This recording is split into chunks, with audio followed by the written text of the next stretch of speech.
Il est convenu que l'introduction des activités nouvelles n'est pas permise dans cette révision. L'annulation des activités pour lesquelles les crédits ne sont pas encore engagés, dédiés aux constructions ou réhabilitations des infrastructures pour les ministères et institutions et dont les travaux n'ont pas encore commencé, pour les programmer dans le budget 2024-2025. Le BOA et l'ARB devront consommer les montants déjà transférés sur leur compte pour achever l'exécution des travaux déjà engagés. Il s'agit aussi de l'annulation des activités du 3e et 4e trimestre prévues pour le fonctionnement de l'OBOA et de l'ARB, sauf pour les salaires.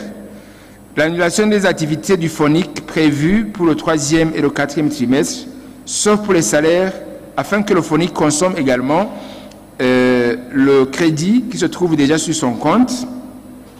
L'annulation des activités de construction et d'équipement non encore engagées.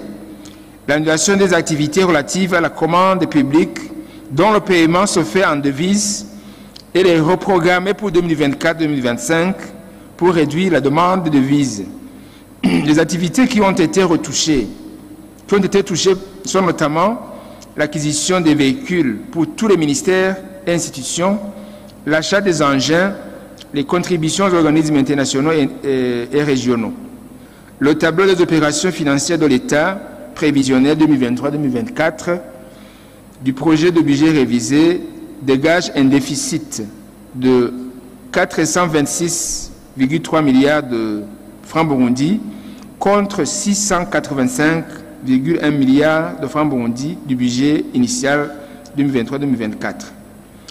En pourcentage du PIB, le déficit budgétaire passe de 6,1% dans le budget initial à 3,8% dans le budget révisé.